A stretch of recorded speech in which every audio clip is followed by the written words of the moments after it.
Hey guys, welcome to Fanfic Fanatics. So in today's video we are gonna see, what if Deku reincarnated in Op and fell in love with Yamato? Part 2. Before starting, make sure to hit that like button and subscribe if you are interested in MHA fanfictions.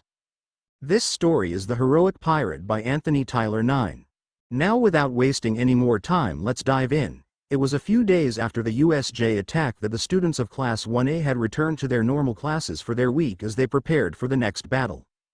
Their teacher had informed them about the sports festival early on in their day before their first class of normal classes, as they thought about all the training they would do to prepare for such an event in only 2 weeks.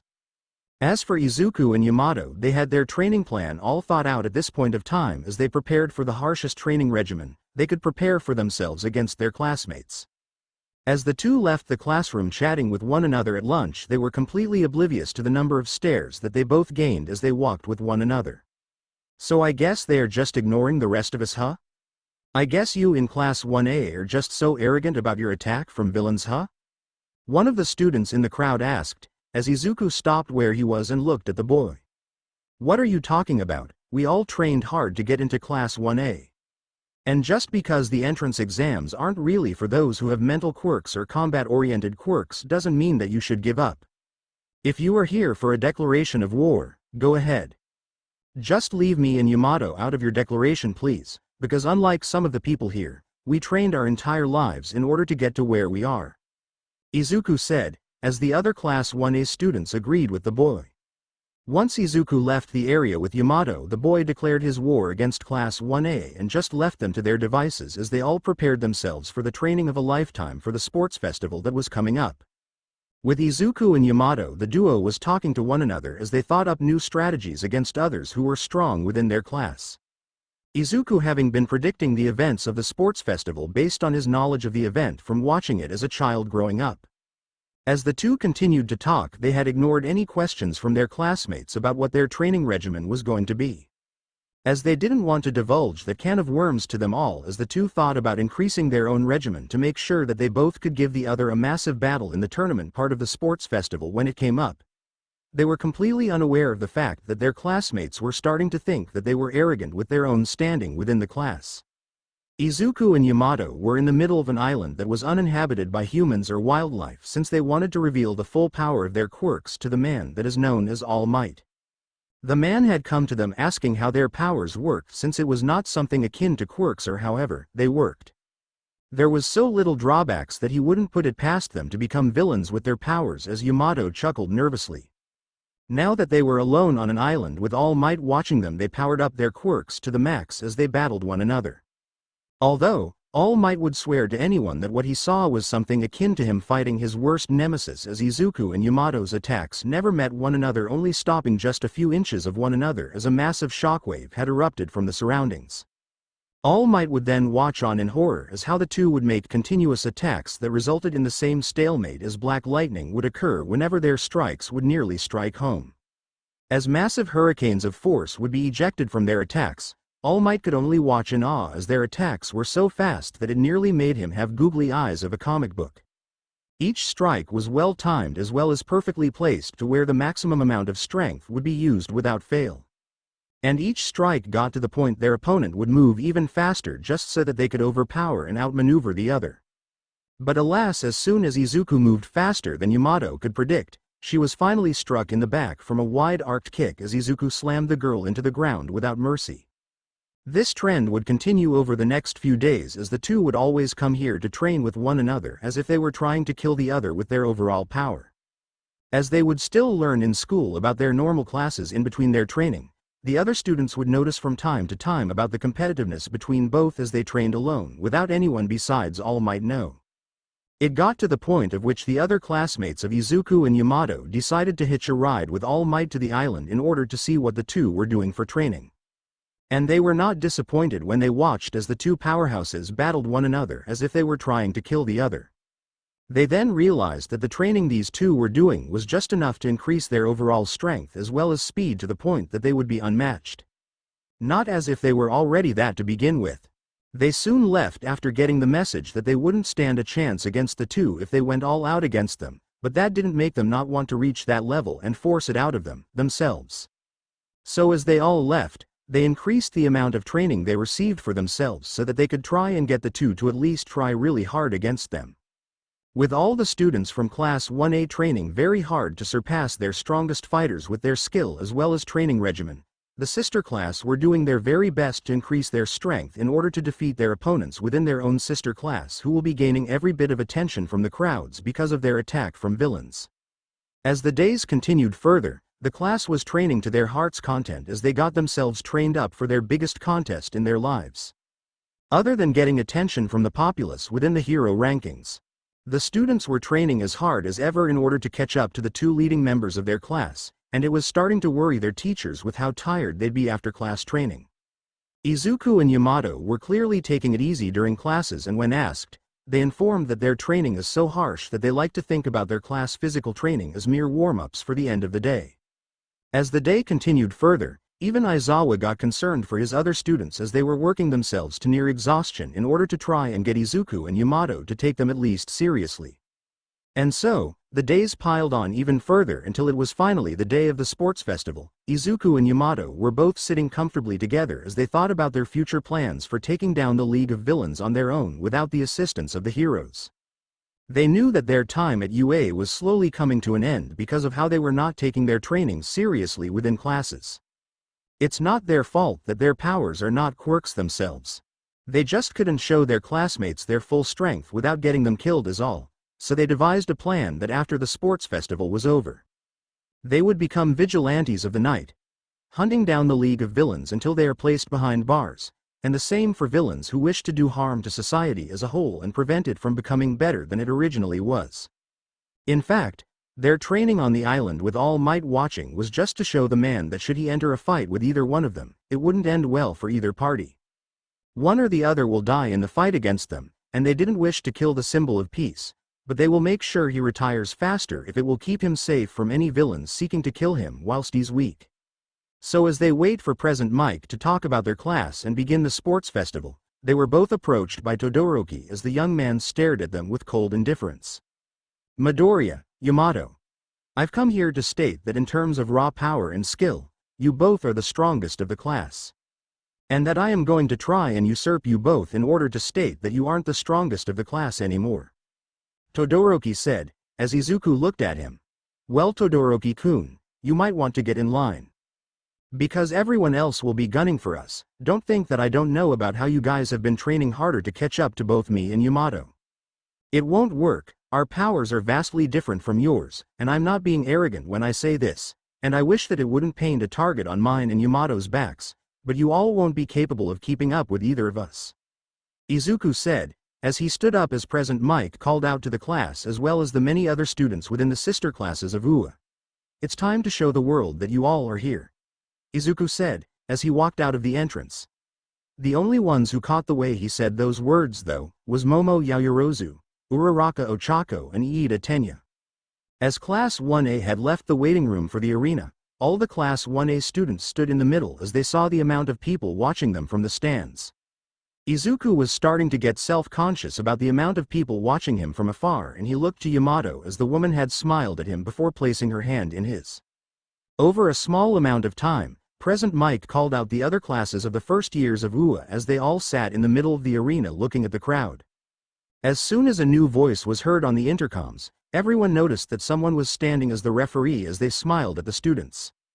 "Before we can start this lovely sports festival, we need to have our student who has been selected for the student pledge," Midnight called out, and another blonde was seemingly smug about the pledge.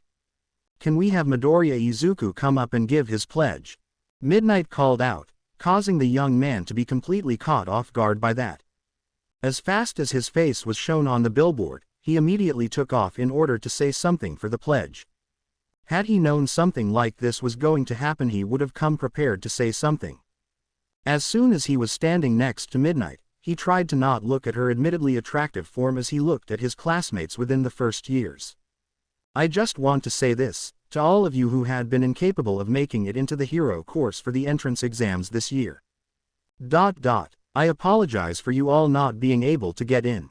I hope you all give a great showing to the heroes and show that you all are as strong as us hero course students. Not to mention that we hero course students will not allow our seats to be given up so easily,